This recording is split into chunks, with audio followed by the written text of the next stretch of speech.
చాలామంది మనుషులకి విలువిస్తలేరు, వస్తువులకు విలువిస్తారు.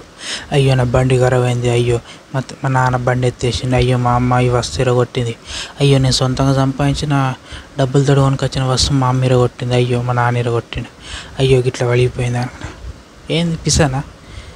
తల్లిదండ్రుల కంటే ఎక్కనా వస్తువులు? అరే వస్తువు ఒక్కసారి వలిపోయినా తుక్కు అయినా ఏమైనా ఇంట్లో వాళ్ళు ఏం చేసినా అది మళ్ళీ కొనుక్కోవచ్చు. ఒక్కసారి తల్లిదండ్రులు చనిపోయారు అనుకో మళ్ళీ తిరిగి రారు. ఏ మనిషి అయినా ఎవరైనా, తల్లిదండ్రులైనా బయట ఎవరైనా. సో అంటే బయట అది కామన్, అంటే బయట ఇప్పుడు అది ఏదైనా ఇన్సిడెంట్ జరిగితే అది ఇప్పుడు అందరు వసూలు చేసుకుంటారు, కామన్ అది. కానీ ఇంట్లో తల్లిదండ్రులు నేను కన్నారు కదా, సో వాళ్ళు ఏమన్నా ఇంట్లో అంటే నువ్వు డబ్బు సంపాదించు చాలా నీకు అహంకారం వచ్చిందా? సో నీ సొంత డబ్బులతో నువ్వు కొన్న వస్తువులు పలగొడితే నువ్వు తల్లిదండ్రులను తిడతావు. అదే మన చిన్నప్పుడు మీ నాన్నమ్మ కొన్న వస్తువులకి నువ్వు అన్నీ ఇప్పుతుండేవి, కుప్పలు చేసి పెడుతుండే, పలగొడుతుండే, అంత గాయగా ఎత్తుండే. మరి అప్పుడు నీ మీద కోపం పెంచుకోలేరు వాళ్ళు, నేను లెక్కలు తీసుకొచ్చి దారిలో పెట్టారు.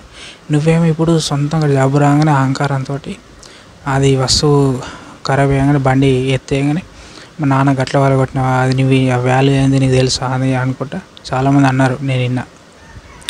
అట్లా కాదు, కరెక్ట్ కాదు. సో వస్తువులకు విలువ ఇవ్వకండి. వస్తువు ఖరాబ్ అయిందా మళ్ళీ కొనుక్కోవచ్చు, మళ్ళీ వేసుకోవచ్చు, సంపాదించుకో, నీకు ఏజ్ ఉన్నది కాబట్టి. సో కన్న తల్లిదండ్రులు మీరు బాధ పెట్టి వాళ్ళు చనిపోయారు అనుకో మళ్ళీ తిరిగి రాదు.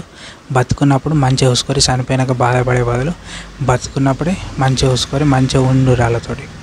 చనిపోయాక కరెక్ట్ కాదు, బతుకున్నప్పుడే వాళ్ళకి వాల్యూ ఇవ్వరు, బతుకున్నప్పుడే అన్ని తీసుకొచ్చి పెట్టారు, అన్ని రకాలు పెట్టారు. కానీ చనిపోయినాక బాధపడే బదులు ఉన్నప్పుడు సంతోషంగా ఉండురి. అర్థమవుతుందా? రైట్ మరి.